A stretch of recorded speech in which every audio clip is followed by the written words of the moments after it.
This video is sponsored by Card Kingdom. To pre-order Aetherdrift, use my link in the description.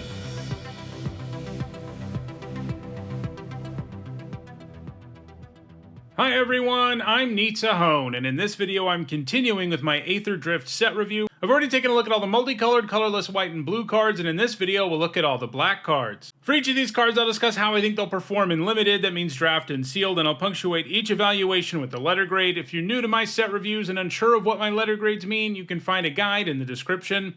There are a few things to keep in mind as I review these cards. First, we're only talking about Draft and Sealed, and that means I'm only talking about cards that can be found in play boosters. Second, these are my evaluations of these cards before actually playing with them, since the goal is to have my set review done in time for the pre-release, and that means I'll be wrong about some stuff, but as the format comes into focus, I'll be doing videos here on the channel where I discuss how things have panned out. Lastly, I want to let you know that there are some set review related perks for being a channel member or a patron. You get access to my ongoing set notes during preview season, and you'll also get a spreadsheet with all of my grades once a set review is complete. If those perks interest you, check out the description, where you can find out how to support the channel using one of those methods. Alright, without further ado, let's dive in with a look at all the black cards in Aetherdrift. First up, we've got Ancient Vendetta, which for 3 generic and a black is an uncommon sorcery. Choose a card name, search target opponent's graveyard, hand, and library for up to 4 cards with that name and exile them, then that player shuffles. This type of card's always an F in Limited. It's here to keep combo decks in check in 60-card formats, and Limited doesn't have those. You'll have a tough time naming something they actually have, and even when you do, you only end up trading 1 for 1 if that card happens to be in their hand. Most of the time you spend 4 mana on an effect that doesn't impact the game at all. Actually, that's not true. There's a good chance you lose the game because you cast this. I'm giving it an F. Next up, it's Back on Track, which for 4 generic and a black is an uncommon sorcery. Return target creature or vehicle card from your graveyard to the battlefield. Create a 1/1 colorless pilot creature token with. This token saddles, mounts, and crews vehicles as though its power were 2 greater. 5 to reanimate something, even when you throw in vehicles, is pretty rough. It's just hard to consistently have something in the graveyard that is worth this big of an investment, and while giving you a 1/1 token that can cruise super well helps balance it a little bit, I don't think it closes the gap enough for this to be something that's great. This format does have cycling, and black of course has a graveyard theme, but we've seen that before, and we've still seen 5 mana reanimation spells not be that impressive in a set like this one. I'm starting it at a C-. Next up, it's Bloodghast, which for 2 black is a 2/1 vampire spirit at rare. It can't block, it has haste as long as an opponent has 10 or less life, and it has landfall. You may return this card from your graveyard to the battlefield.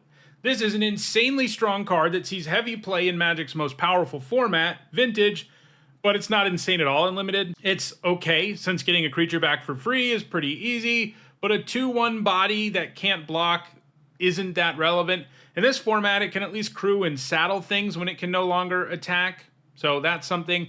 It's a bummer this format doesn't have a more prominent sacrifice theme. If it did, this would be a little better. As is, it's probably just a C. Next up, it's Carrion Cruiser, which for 2 generic and a black is a 3/2 vehicle at uncommon. When it enters, you mill 2 cards, then return a creature or vehicle card from your graveyard to your hand, and it has crew 1. A 3 mana 3/2 vehicle with crew 1 is not very good. Generally, you want your vehicles to be pretty above rate when it comes to stats, since they're conditional creatures. However, this one helps you load your graveyard and gives you back a card, which is a big deal. It makes this into a 2 for 1 that also enables other graveyard stuff, so this looks pretty good to me. I'm giving it a B-. Next up, it's Chitin Gravestalker, which for 5 generic and a black is a 5/4 insect warrior at common. It costs 1 generic less to cast for each artifact and or creature card in your graveyard, and it has cycling for 2 generic.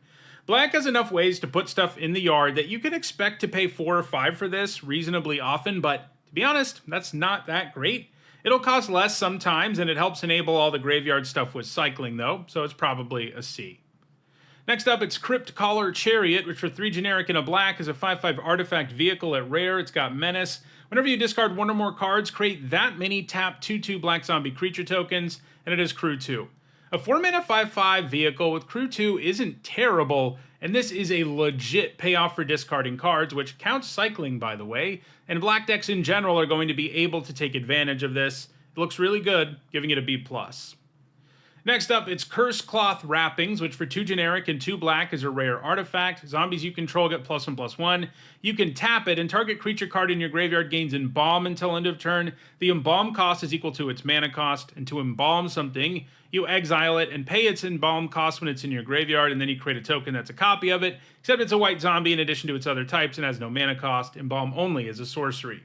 So this is pretty sweet if you can make the game go long enough. Giving everything in your graveyard Embalm is awesome, and this does buff other zombies in addition to the embalmed ones.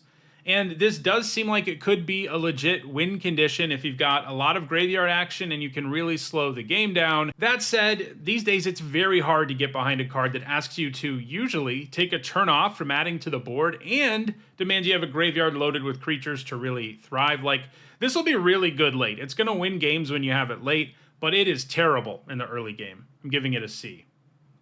Next up, it's Deathless Pilot, which for 1 generic and a black is a 2/2 zombie pilot at common. It can saddle mounts and crew vehicles as though its power were 2 greater, and you can pay 3 generic and a black to return it from your graveyard to your hand.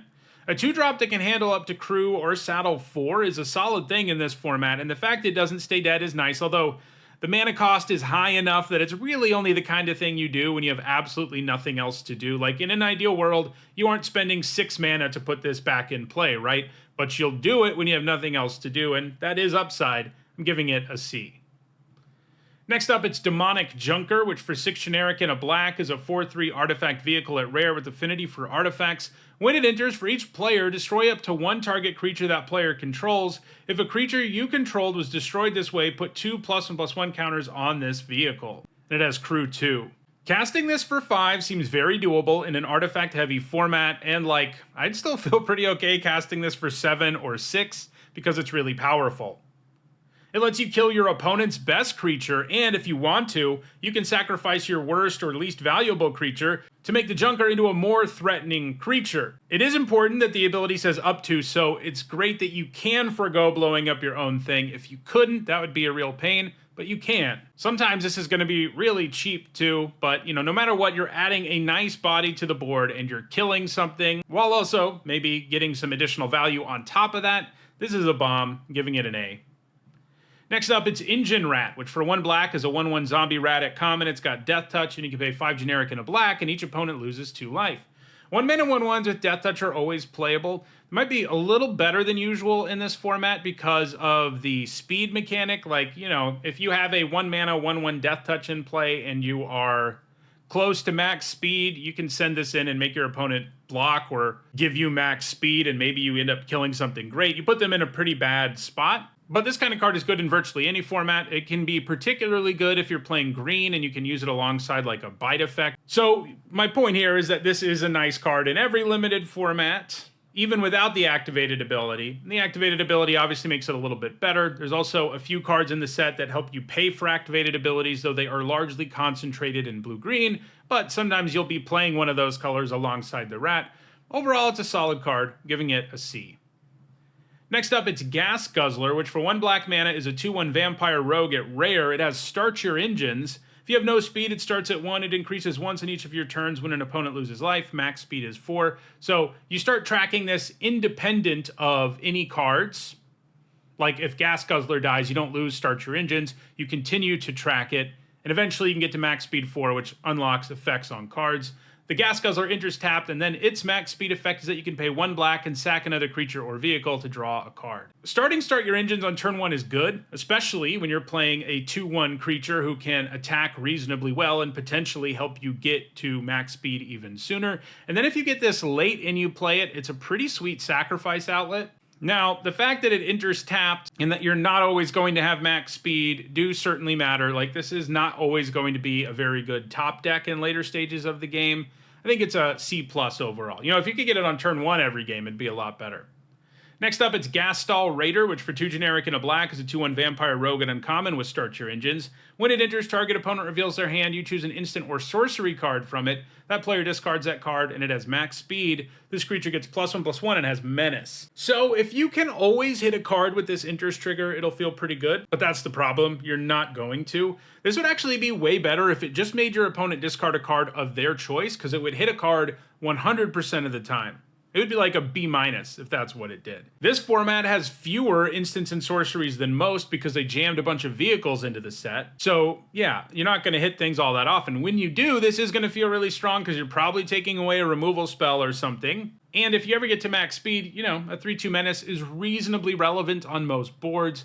But I don't think you can count on the interest trigger doing something, and I don't think you can count on having max speed enough for this to be more than a C. After all, the baseline is pretty bad. Next up, it's Gonti Night Minister, which for 2 generic and 2 black is a 3/4 legendary Aetherborn rogue at rare. Whenever a player casts a spell they don't own, that player creates a treasure token. Whenever a creature deals combat damage to one of your opponents, its controller looks at the top card of that opponent's library and exiles it face down. They may play that card for as long as it remains exiled. Mana of any type can be spent to cast a spell this way. So this is worded pretty strangely because they wanted to make it work in Commander in sort of an interesting way where Gonti is benefiting anyone who damages one of your opponents.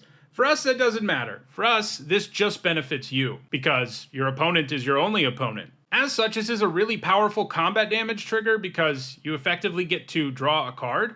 And you also are going to get some treasure here and there. And there are frequently going to be times where you play Gonti and you can just attack that turn and draw effectively a free card. Just getting one card out of him is going to feel really good. If he sticks around, there's a chance he really runs away with things.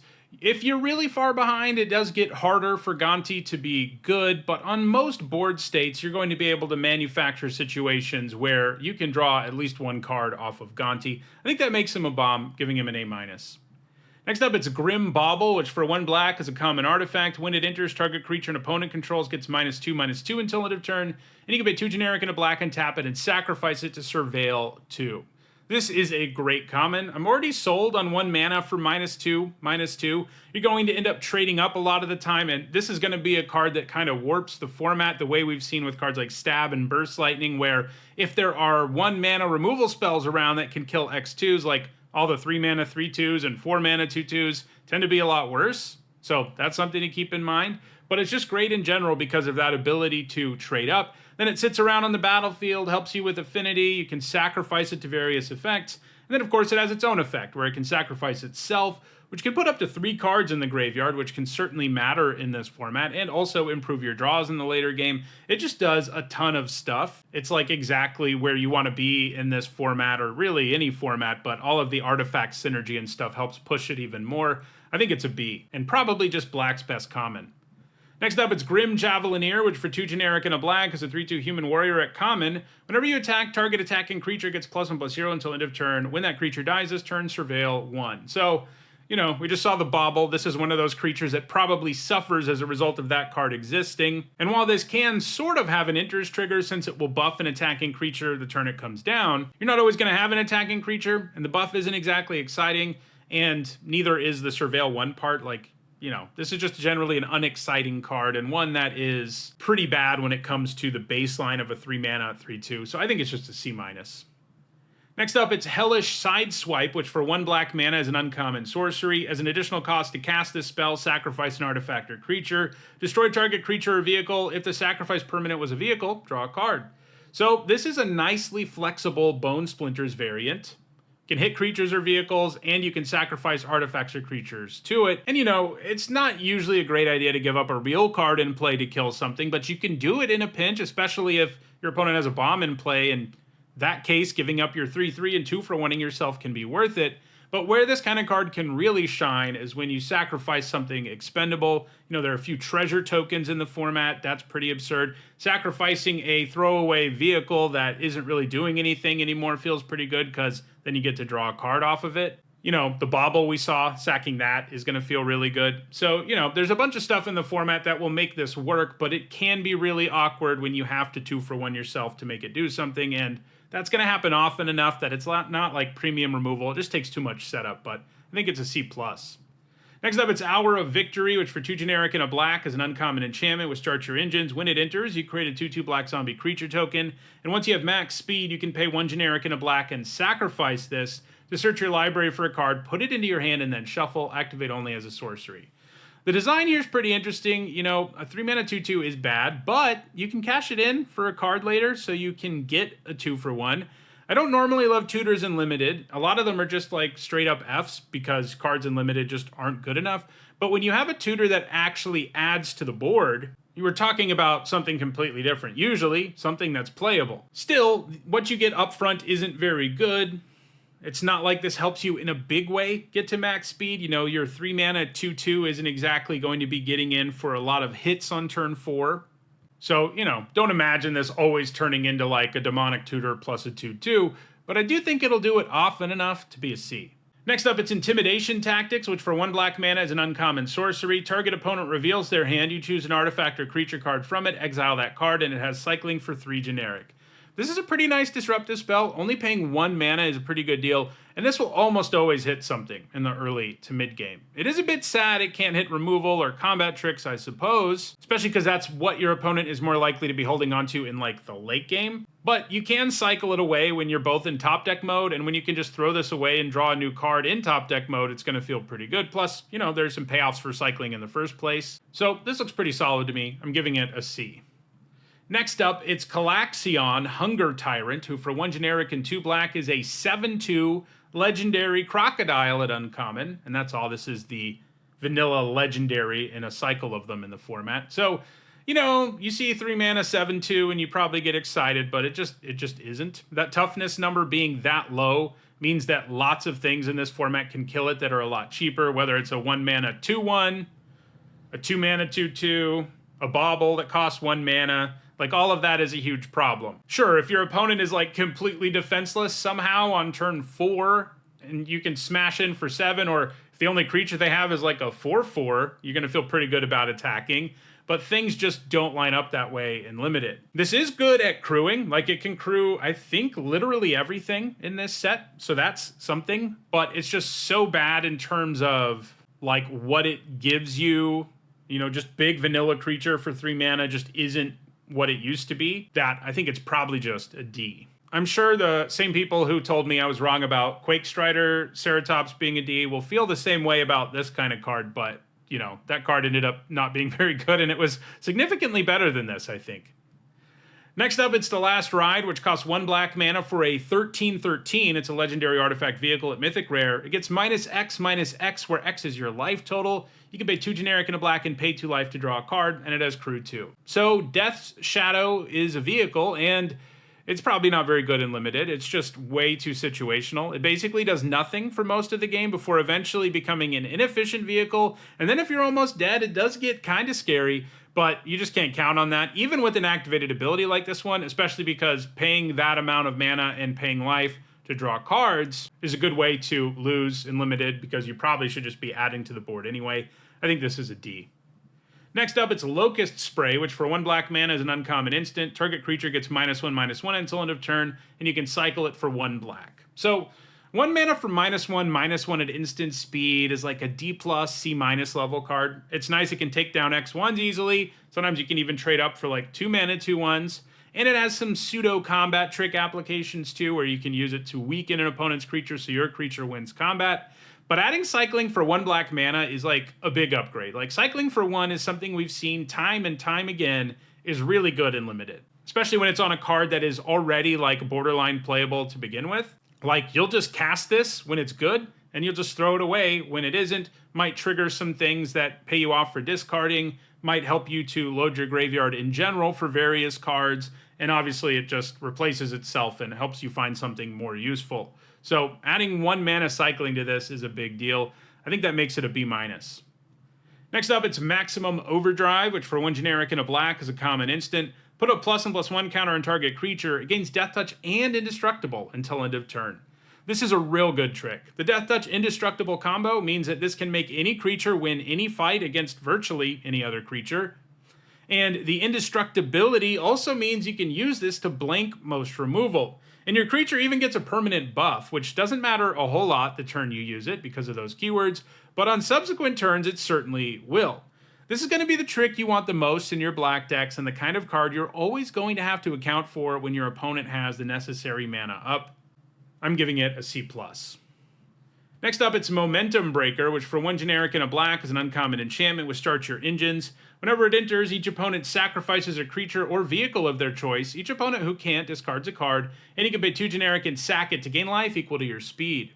2 mana edicts tend to be solid, and this one even does something when your opponent has nothing to sacrifice. So like if your opponent didn't play a 1-drop, you can play this on turn 2 to get your engine started and make your opponent discard a card. Like, that's not amazing, but it is fine. And the fact that this forces your opponent to sacrifice something while also doing the Start Your Engines thing is nice because it does contribute to you creating a better board state in terms of you reaching max speed. And this can also gain you some incidental life here and there. Overall, looks pretty good to me, giving it a C+. Next up, it's Mutant Surveyor, which for 2 generic and a black is a 2/3 Mutant Scout at common with Start Your Engines. You can pay 2 generic to give it +1/+1 until end of turn, and when you get max speed, you can pay 3 generic and exile it from your graveyard to draw a card. So a 3 mana 2/3 that can buff itself for 2 generic is pretty alright, and this does do Start Your Engine stuff, and it has 2-for-1 potential in the late game, and it is the kind of creature where threat of activation is like a real pain for your opponent. Normally it would be a pain, but in this format where they're like, God, all I have is a 3/3, I can't block this because they have mana up, now they're going to have to take a hit and potentially give you more speed. So all of that ends up working pretty well together. I think this does enough to be a C+. Next up, it's Packed Doll Terror, which for 3 generic and a black is a 3/4 artifact creature toy at common. Whenever it or another artifact you control enters, each opponent loses 1 life and you gain 1 life.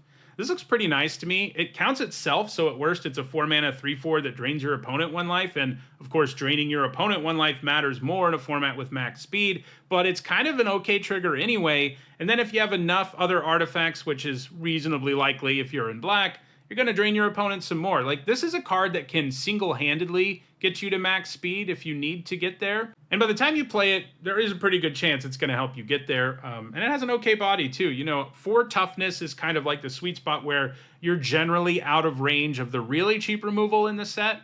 Though it is an artifact and there's some cheap artifact destruction. But still, most of the removal in the set can't kill this for very little mana. And it has a pretty good effect. So this looks like a C+ to me.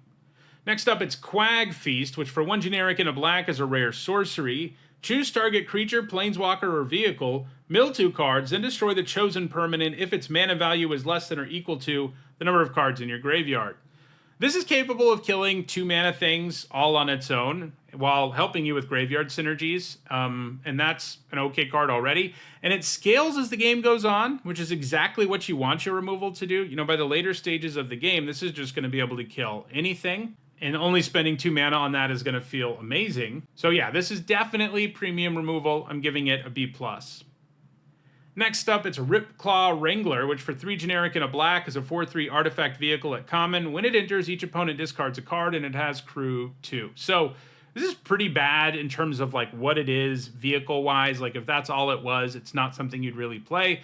But the enters trigger's legit. It makes sure you take down a card, and then of course it has all these vehicle and artifact synergies, and I think that's enough for it to be a C. I could see it going even higher, but usually the cards that are like really good that have make your opponent discard a card stuff on their enters ability, they're cards that actually add to the board without needing any additional help, and this certainly needs it. Next up, it's Risen Necro Regent, which for 4 generic and a black is a 5/4 zombie cat knight at uncommon with Start Your Engines, and it has max speed. At the beginning of your end step, create a 2/2 black zombie creature token. This card is going to be a really interesting litmus test for Start Your Engines because a 5 mana 5/4 that is nothing else is like a D-.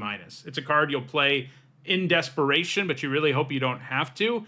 But a 5 mana 5/4 that spits out a 2/2 at your end step, that's like an A-, because you're usually going to get an extra body before it's ever your opponent's turn. And then even if they kill the Necro Regent, you come out ahead. Then if they don't, well, you just keep on pumping out 2/2 black zombie tokens that are easily going to take over the game. So like this has a really high ceiling for an uncommon especially. And like having max speed by the turn you play a Risen Necro Regent certainly isn't impossible. I mean, the thing to remember is it generally means you have to have attacked your opponent 3 times and hit them. You know, there are other ways to do it, like the 3/4 doll we saw earlier, which can drain life. And like, that's not unlikely. You know, you just curve out and keep attacking your opponent, and then you play this on 5 and you get the zombie token, and the game's probably over. I say it's not unlikely, and I think that is true, But there are going to be times where you don't get there, and this is a pretty abysmal card that, you know, can eventually threaten to do something. But if you're playing the Necro Regent and that's when you're starting your engines, like if you haven't started your engines before playing the Necro Regent, it's a terrible card. So it's going to be really interesting to see how it goes. Is this going to be one of the best uncommons in the set? Or is it going to be a real dud of an uncommon that you can't play because it's too hard to set up? Is it somewhere in the middle? In the end, I'm going with somewhere in the middle. Like, I think you'll get the 2/2 zombie often enough for this to be a B-, but it's going to be really fascinating to see how this particular card goes. Next up, it's a Risky Shortcut, which for 2 generic and a black is a common sorcery. It says draw 2 cards, each player loses 2 life.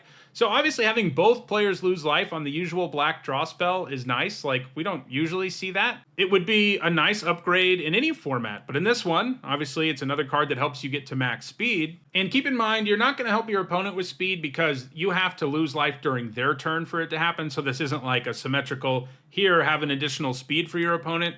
Only you will get +1 to speed when you cast this. And, you know, it's 3 mana to draw 2, which is always fine. You can't play, like, a bunch of these or anything because you usually need to be adding to the board, but it is nice that it does pressure your opponent a tiny bit, unlike most draw spells, so I think it's a C. Next up, it's Sheffet Archfiend, which for 5 generic and 2 black is a 5/5 demon at uncommon with flying. When it enters, all other creatures get -2/-2 until end of turn, and it has cycling for 2 generic. So 7 mana is a lot in most formats, and this wouldn't be very good because of that. I mean, it would be like a passable finisher that can impact the board, but the effect is symmetrical, so that's a thing. But once you mix in cycling and the fact that there are ways to reanimate this on like turn 4 or 5, the Archfiend starts to look a little bit interesting. I mean, I still don't think it's going to be a key card for that style of deck, but I do think it's probably solid in that kind of deck. It's probably like a D in most black decks, but a C in a deck that can really get this back. Next up, it's the Speed Demon, which for 3 generic and 2 black is a 5/5 legendary demon at Mythic Rare. It's got flying and trample and start your engines. And at the beginning of your end step, you draw X cards and you lose X life, for X is your speed. So even without any additional effort, the Speed Demon is a 5 mana 5/5 with flying and trample that draws you a card at your end step. That sets it up to be a pretty easy 2-for-1. And if it's left around beyond that, it just takes over the game with its huge evasive body and a bunch of extra cards. There are going to be times, like if you're at max speed, where you might kill yourself if you're not careful, but because it's so huge and draws you so many cards, there's a good chance you'll win before that happens. But it's not a bad idea to value life gain a little more than usual once you have something like the Speed Demon. It is sort of funny that in some ways and in some situations, you're going to wish that you didn't have more speed with this particular card. But yeah, I do think it's a bomb. I mean, it would be an A+ if there wasn't this very real risk of killing yourself, but most of the time it's going to win you the game before it kills you, and I'm giving it an A. Next up, it's Spin Out, which for 1 generic and 2 black is a common instant, destroy target creature or vehicle. So this is murder that can hit vehicles. The double black on murder and this is always kind of a pain. You know, you can't always play it on schedule when your mana is not very good, which is always more or less unlimited. Murder's usually right on the cusp of being premium, and I do think the addition of vehicles gets it there. I'm giving it a B-.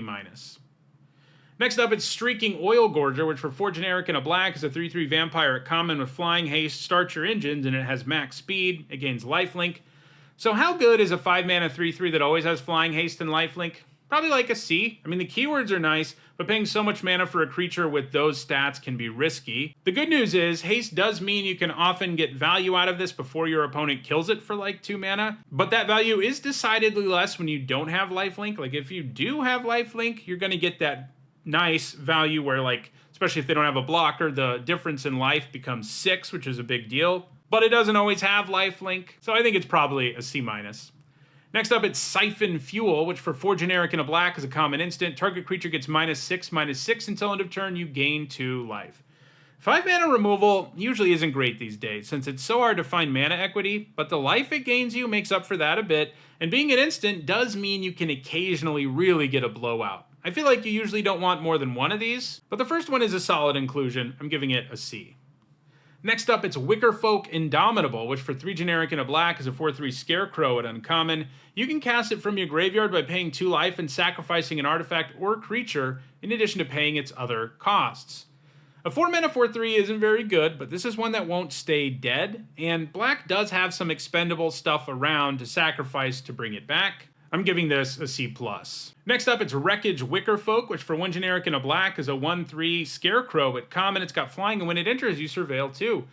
A 2-mana 1/3 flyer is kind of passable on its own, especially in a set where being an artifact is relevant. And helping improve your draws and load your graveyard with Surveil is pretty good. This just delivers a lot of value for a 2-drop, and it's the kind of 2-drop that is pretty nice late, too. I mean, you know, you'd rather draw a bigger creature or whatever, but you add something to the board, and you make your next couple of draws a lot better, which is likely to get you one of those creatures or removal spells that helps improve your situation. I'm giving this a C+. And our last card is Wretched Doll, which for 1 generic and a black is a 3/1 toy at uncommon. You can pay 1 black and tap it to surveil 1. This is a surprisingly underwhelming and uninteresting uncommon. It's a lot like the card we just saw. Maybe that's partly why it seems uninteresting. A 2-mana 3/1 can do some nice crewing and saddling, and it's an okay stat line to begin with. And Surveil is nice, but having to pay mana to do it really tempers my expectations. I think this is probably just a C. All right, those are all the black cards in Aetherdrift. I'll be back in the next video to talk about all the red ones. If you want to make sure you catch the rest of this set review, don't forget to subscribe. If you want to catch up on the set review videos that are already out there, you should see a playlist on your screen shortly. And if you enjoyed this video, please like it and share it so that others can enjoy it too. Thanks for watching.